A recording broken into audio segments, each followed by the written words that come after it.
আসসালামু আলাইকুম দর্শক, আমন্ত্রণ জানাচ্ছি জাগো ফুটবলে। সাথে আছে আমি মারিয়াম হাবিবা।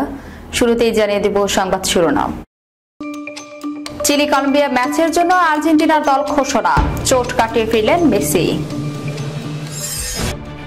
সাবিনা 9 গোলে ট্রিপল হ্যাট্রিক ও মনিকা 7 গোল। ভুটান লিগের এক ম্যাচেই সাবিনা, মনিকা, সুমাইয়া ও ঋতুপর্ণার 25 গোল। কাকাকে ব্রাজিল দলে ফেরাচ্ছেন কোচ আনচেলোত্তি। 2034 বিশ্বকাপে সৌদি আরবের বিনিয়োগের সুবর্ণ সুযোগ, ফিফা প্রেসিডেন্ট।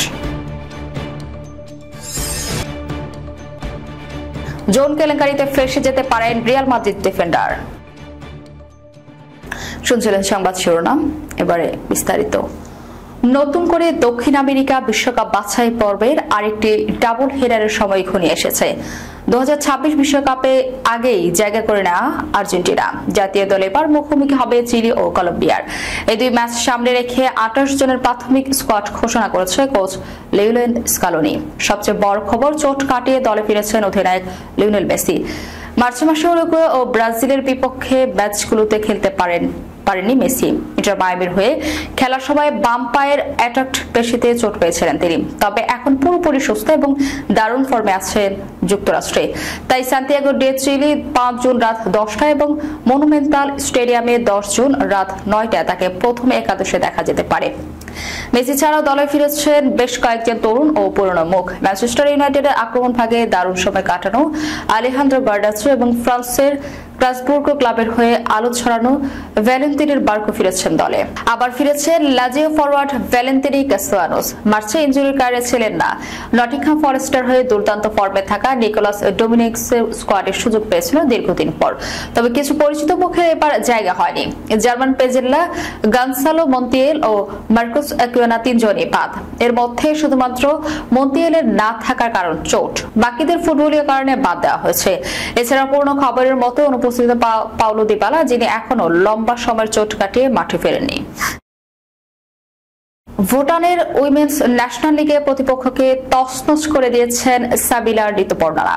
পারো এফসিডব্লিউর হয়ে খেলতে নেমে গোল বন্যায় ভাসিয়েছেন সম্প্রেসে এফসিকে। বৃহস্পতিবার 15 মে 28-0 গোলের বিশাল ব্যবধান জয়ের ম্যাচে সাবিনা খাতুন, মনিকা চাকমা, মাতসুশিমা ও ঋতুপর্ণা চাকমারাই করেছেন 25 গোল। এর মধ্যে সবচেয়ে বেশি 9 গোল করেছেন সাবিনা, 7 গোল করেছেন মনিকা, সুমাইয়া 5 আর ঋতুপর্ণা করেছে 4 গোল। এদিন গোলের দেখা পেতে অবশ্য 8 মিনিট পর্যন্ত অপেক্ষা করতে হয় পারোকে। 9 মিনিটে ডেডলক ভাঙেনি সাবিনা। এর 10 মিনিট পর ব্যবধান দ্বিগুণ করেন মনিকা। 32তম মিনিটের মধ্যে ব্যক্তিগত হ্যাটট্রিক তুলে নেন সাবিনা। 38তম মিনিটে নিজের প্রথম গোল করে সাবিনা মনিকার সঙ্গে যোগ দেন সুমাইয়া। পরের মিনিটে হ্যাটট্রিকের দেখা পান মনিকা। 10-0 ব্যবধানে এগিয়ে থেকে প্রথমার্ধ শেষ করতে পারে। 54তম মিনিটে ব্যক্তিগত প্রথম গোলে দেখা পান ঋতুপর্ণা। পরবর্তী 23 মিনিটের মধ্যে হ্যাটট্রিক তুলে নেন তিনিও। শেষ পর্যন্ত 28-0 ব্যবধান জয় তুলে মাঠ ছাড়ে সাবিনা ঋতুপর্ণারা। কাকাকে ব্রাজিল দলে ফেরাচ্ছেন কোচ আনচেলোত্তি। রিয়াল মাদ্রিদের কোচ হিসেবে আর বেশি দিন দেখা যাবে না কার্লো আনচেলোত্তিকে। ব্রাজিল জাতীয় দলের দায়িত্ব নিতে যাচ্ছেন ইতালিয়ান কোচ। যদিও রিয়াল মাদ্রিদ এখনো আনুষ্ঠানিক ঘোষণা দেয়নি, তবে ব্রাজিলিয়ান ফুটবল ফেডারেশন সোমবার আনচেলোত্তির নিয়োগ নিশ্চিত করেছেন। 65 বছর বয়সে এই কোচ আগামী 26 মে থেকে ব্রাজিলের দায়িত্ব নেবেন। সিএনএন ব্রাজিলের প্রতিবেদন অনুযায়ী ব্রাজিলের নতুন কোচ কার্লো আনচেলোত্তি জাতীয় দলের সহকারী কোচ হিসেবে তার প্রিয় শীর্ষ কিংবদন্তি মিডফিল্ডার কাকাকে দলে নিতে আগ্রহী। এই পরিকল্পনার মূল লক্ষ্য 2026 সালের ফিফা বিশ্বকাপে ব্রাজিলকে আবার বিশ্বসেরা করে তোলা। আনচেলোত্তি কাকার সম্পর্কটা শুধু কোচ ও ফুটবলার নয়, একসঙ্গে তাদের পথ চলা ফুটবল ইতিহাসে স্মরণীয় হয়ে আছে। এসি মিলানে কাকার সঙ্গে আনচেলোত্তির জুটি করে তোলা সাফল্যের নতুন অধ্যায়। ক্লাবটির হয়ে তারা একসঙ্গে জিতেছেন 5টি বড় ট্রফি, যার মধ্যে রয়েছে 2টি চ্যাম্পিয়ন্স লিগ শিরোপা। কাকার ক্যারিয়ারের সবচেয়ে বড় ব্যক্তিগত অর্জন 2007 সালের ব্যালন ডিওর, সেই সময় কোচ ছিলেন আনচেলোত্তি। এরপর 2013 সালে রিয়াল মাদ্রিদে আবার এক মৌসুমের জন্য মিলিত হন এই জুটি। আনচেলোত্তির সহকারী হিসেবে দায়িত্ব পেলে ব্রাজিল জাতীয় দলের মতো একটি ঐতিহ্যবাহী ও চাপে ভরা দলে কাজ করাটা হবে কাকার জন্য জীবনের সবচেয়ে বড় চ্যালেঞ্জ। এদিকে ব্রাজিলের কোচ হিসেবে একজন বিদেশি নিয়োগ দেওয়ার বিষয়টি নিয়ে বিতর্ক তৈরি হয়েছে। ফিফা সভাপতি জিয়ান্নি ইনফান্তিনো জানিয়েছেন 2034 দলের ফিফা বিশ্বকাপ আয়োজন সৌদি আরবের জন্য বিনিয়োগের বিশাল সম্ভাবনা এনে দেবে। সৌদি রাজধানী রিয়াদে অনুষ্ঠিত সৌদি যুক্তরাষ্ট্র বিনিয়োগের ফোরাম 2025-এ এ কথা বলেন তিনি। ফোরামে ফায়ারসাইড চ্যাটে অংশ নিয়ে ইনফান্তিনো ফুটবলের বৈশ্বিক প্রভাব, বিনিয়োগের সম্ভাবনা এবং নারীদের ফুটবলের অগ্রগতি নিয়ে বিস্তারিত কথা বলেন।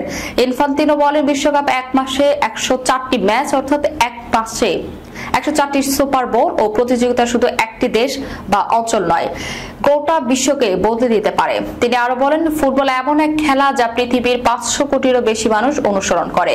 তাদের একত্রিত করার এটাই বড় সুযোগ। ফুটবল এমন কিছু যা মানুষকে আবেগ, অনুভূতি এবং একাত্মতায় যুক্ত করে। ফিফা সভাপতির মতে বর্তমানে বিশ্ব ফুটবলের জিডিপি প্রায় 270 বিলিয়ন মার্কিন ডলার, যার প্রায় 70% আসে ইউরোপ থেকে।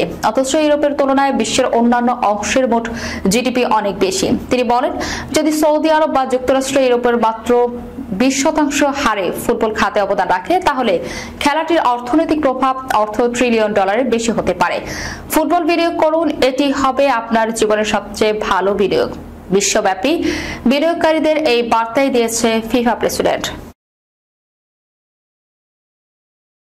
ফৌজদারি মামলার মুখোমুখি হওয়ার শঙ্কা তৈরি হয়েছে রিয়াল মাদ্রিদের ডিফেন্ডার রাউল আসেনসিওর সঙ্গে। আরো 3 সাবেক রিয়াল মাদ্রিদ খেলোয়াড় পড়ে গেছে শঙ্কায়। তাদের বিরুদ্ধে অভিযোগ, তিনি এক অপ্রাপ্ত বয়স্ক মেয়ের যৌন ভিডিওতে রেকর্ড করে তা শেয়ার করেছিলেন। বুধবার স্পেনের গ্র্যান্ড ক্যানারিয়ার সান বার্তোলোমে দে তেরাখান আদালত জানিয়েছে, এই ঘটনার তদন্ত শেষ হয়েছে। এখন পাবলিক প্রসিকিউটর অফিস সিদ্ধান্ত নেবে মামলাটি আদালতে পাঠানো হবে কিনা। এই অভিযোগে মোট 4 জন ফুটবলারের নাম এসেছে। এদের মধ্যে আছেন আসেনসিও, ফেরান রুইজ, হুয়ান রদ্রিগেজ ও আন্দ্রেস গার্সিয়া। ঘটনাটি ঘটেছে 2023 সালে স্পেনের এক সৈকত ক্লাবে। 3 জন খেলোয়াড়কে গ্রেপ্তার করা হয়েছিল গত বছরের সেপ্টেম্বর মাসে। অ্যাসেনসিওকে প্রথমে সাক্ষী হিসেবে ডাকা হয়, পরে তদন্তে তার নামও চলে আসে। এরপর স্প্যানিশ পুলিশ গার্দিয়া সিভিল তাকে নিয়ে তদন্ত শুরু করে। রিয়াল মাদ্রিদ তখন এক বিবৃতিতে বলেছিল, একজন কাস্তিয়া খেলোয়াড় ও 3 জন রিয়াল মাদ্রিদ সি দলের খেলোয়াড় গার্দিয়া সিভিলকে একটি ব্যক্তিগত ভিডিও হোয়াটসঅ্যাপে ছড়ানো নিয়ে সাক্ষ্য দিয়েছে। ক্লাব পুরো তথ্য জানার পর প্রয়োজনীয় ব্যবস্থা নেবে। অ্যাসেনসিওর আইজিবির মামলাটি বাতিল করার চেষ্টা করেছিলেন, কিন্তু 2024 সালের ফেব্রুয়ারিতে আদালত সে আবেদন খারিজ করে দেয়।